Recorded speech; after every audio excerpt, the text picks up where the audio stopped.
Je suis pardonné. C'est pourquoi, même si un homme te rappelle tes anciens péchés, ne sois jamais culpabilisé si tu t'es repenti véritablement.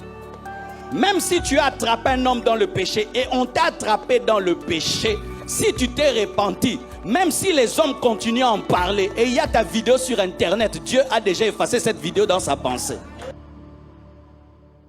Voici quelques bénéfices d'être en Christ, quelques bonheurs. Voici un premier bonheur, c'est que le Père, le Fils et le Saint-Esprit habitent en toi. C'est grave. Dis à ton voisin, c'est grave. Le Père, si seulement le Père vient, le Fils refuse et le Saint-Esprit refuse, c'est déjà grave. Mais pas seulement le Père, le Fils, pas seulement le Fils, le Saint-Esprit.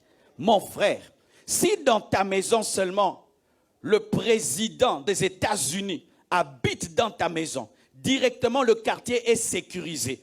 Directement, si ta maison n'est pas peinte, elle sera peinte. S'il n'y a pas le jardin, il y aura le jardin. S'il n'y a pas de piscine, il y aura la piscine. S'il n'y a pas la sécurité, il y aura la sécurité. S'il n'y a pas d'électricité, il y aura l'électricité. Mais j'aimerais te dire que plus qu'un président, il y a le Père, il y a le Fils, il y a le Saint-Esprit qui habite ton esprit.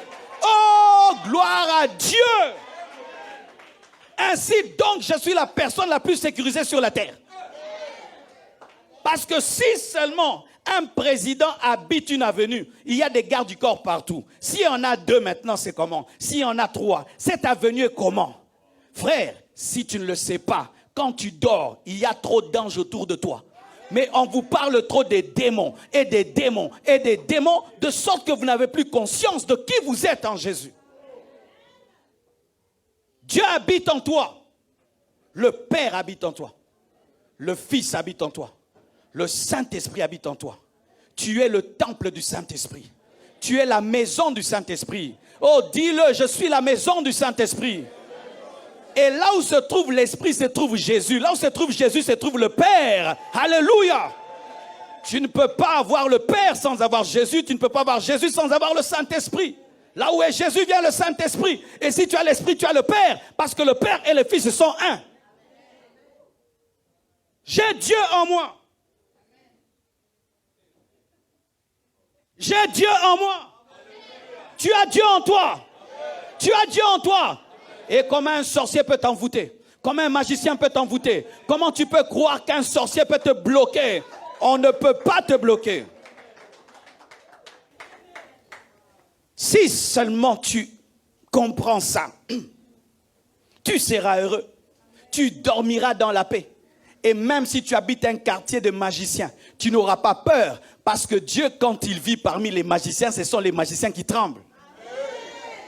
C'est Moïse qui a persécuté les magiciens. Les magiciens n'ont jamais persécuté Moïse. La présence de Moïse en Égypte a dérangé la magie. Ce n'est pas la magie qui a perturbé Moïse. Oh, je n'évolue pas. Pourquoi? Autour de moi, il y a trop. Parce que tu ne sais pas que Dieu habite en toi. Aïe, aïe, aïe. Satan travaille à faire ceci. Que les chrétiens soient tellement conscients de ce qui est au dehors pour qu'ils oublient ce qui est dedans. Ainsi, nous avons trop conscience de la température, de la climatisation, mais nous n'avons pas conscience de la personne et des personnes qui vivent en nous. Le jour où tu es devenu chrétien, le Père, le Fils et le Saint-Esprit sont venus habiter en toi. Quel bonheur, mes frères. Quel bonheur. Qu'est-ce que tu feras même pour que moi, je puisse dormir chez toi un jour? Ce sera dur, n'est-ce pas? Essaye seulement, tu vas voir que ça ne va pas marcher. Mais Dieu, lui, va dormir et habiter chez toi. Oh! Moi, jusqu'à ta mort, je ne dormirai jamais dans ta chambre. Mais Jésus, lui, soupera avec toi, mangera avec toi, dînera avec toi. Si tu n'es pas chrétien, reçois-le aujourd'hui. Tu deviendras l'habitation de Dieu avec des majuscules. Deuxièmement, lorsque tu deviens chrétien, tous tes péchés sont pardonnés.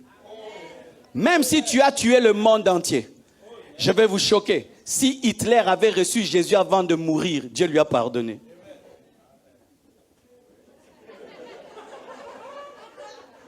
Vous êtes choqués? Congolais, si Mobutu s'était repenti avant de mourir, Dieu lui a pardonné. Mobutu, c'est Seko. Dieu lui a pardonné. Dieu pardonne tout. Et Dieu pardonne pas seulement tes péchés, même les péchés des autres. Mon frère, si même tu as avorté 10 fois et tu deviens chrétien, Dieu te pardonne. Si tes péchés sont comme le cramoisi, si tes péchés sont comme le pourpre, Dieu va les changer en blanc. Dieu va te laver et ils deviendront blancs. Comme la neige, tu dois le croire. Jésus t'a pardonné. Arrête de confesser des péchés que Dieu a déjà pardonnés. Arrête de confesser des péchés que Dieu a déjà pardonnés. Arrête de confesser des péchés que Dieu a déjà pardonnés. Et si un prophète vient te prophétiser, c'est que Dieu a pardonné, c'est Satan qui l'a inspiré, ce n'est pas Dieu, parce que Dieu n'est pas dans la culpabilité, dans la condamnation, il ne se souvient plus des péchés qu'il a pardonnés. Si nous confessons nos péchés, il est juste et fidèle pour nous pardonner. Dieu t'a pardonné tes péchés passés et tes péchés présents, et il te pardonnera tes péchés futurs, mais je ne t'encourage pas à pécher. Il y a des gens qui n'ont qu'une paix seulement à cause de la culpabilité. Chaque fois que tu pries, le diable ramène tes péchés au-devant de toi. Regarde, tu étais une prostituée, tu as avorté, tu as volé, tu as commis ceci, tu as commis cela, tu es indigne. Frère, aucun homme n'a été trouvé parfait lorsque Jésus est venu. Tous les hommes étaient indignes de recevoir sa grâce. Nous obtenons sa grâce par la foi. Et si tu as demandé pardon et tu as reçu Jésus, tout est effacé. Ton casier judiciaire au niveau de la mairie est plein, mais devant Dieu est vide. C'est pourquoi la Bible nous appelle des saints avant de mourir. Nous ne devenons pas saints en mourant, nous sommes saints en vivant. Nous n'avons pas besoin d'une canonisation pour être déclarés saints. Nous sommes saints parce que nous avons cru au Saint qui nous a sanctifiés. Quand Dieu regarde un chrétien qui est pardonné, il l'appelle saint. C'est pourquoi des lettres sont écrites à des saints qui sont vivants. Tu es saint. Tu es saint. Tu es trop religieux pour croire que tu es saint. Oui, tu dis ceci, personne n'est parfait. Oui, personne n'est parfait dans tes œuvres, mais sur le plan de la position en Christ, Dieu te regarde au travers du sang de Jésus et il te considère comme saint et il te sanctifie. Je suis pardonné. C'est pourquoi, même si un homme te rappelle tes anciens péchés, ne sois jamais culpabilisé si tu t'es repenti véritablement.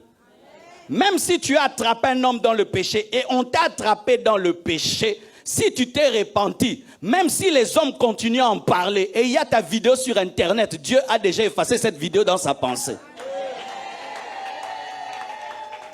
Ne laissez personne vous garder sous la condamnation et la culpabilité et n'allez pas déterrer vos péchés lorsque vos vies ne vont pas bien. Donne-moi la main que je te parle, hein? Parce que les chrétiens, qu'est-ce qu'ils font? S'ils cherchent un travail, ils ne trouvent pas. Ils disent peut-être parce que j'avais avorté. S'ils cherchent le mariage, ils ne trouvent pas. Peut-être parce que j'avais avorté. Ils cherchent les enfants, ils ne trouvent pas. Peut-être non. Ce n'est pas à cause de tes anciens péchés, c'est à cause de ta présente incrédulité.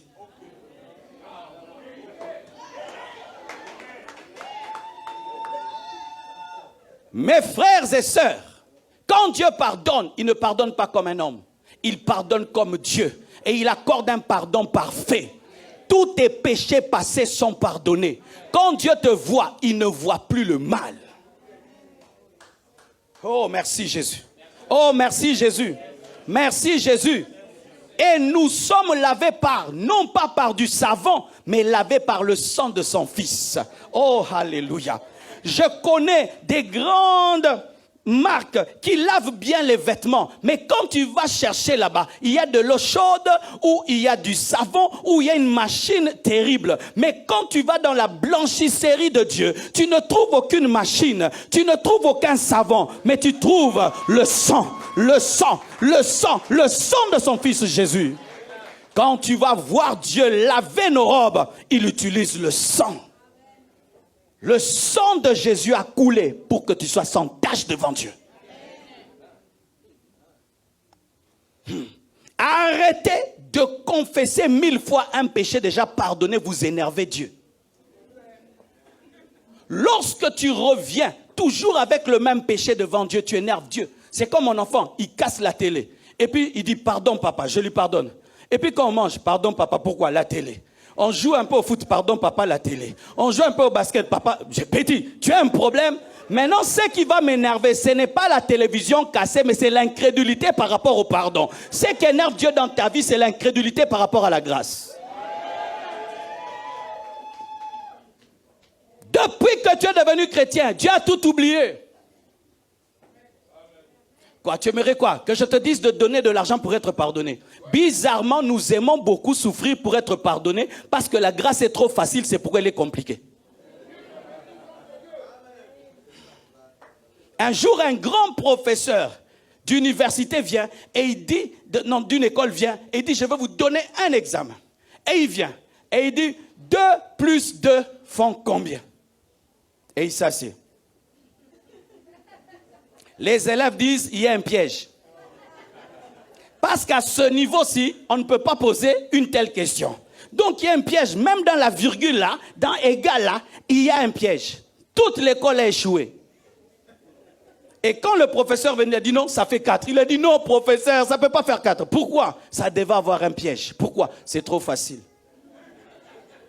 Tu es habitué à tout mériter. C'est pourquoi quand Dieu te donne, tu penses qu'il y a un piège. Il n'y a aucun piège. Il y a l'amour, il y a la grâce, il y a la faveur. Depuis que Dieu t'a pardonné, tu es pardonné. Oh, donne-moi la main. Hein.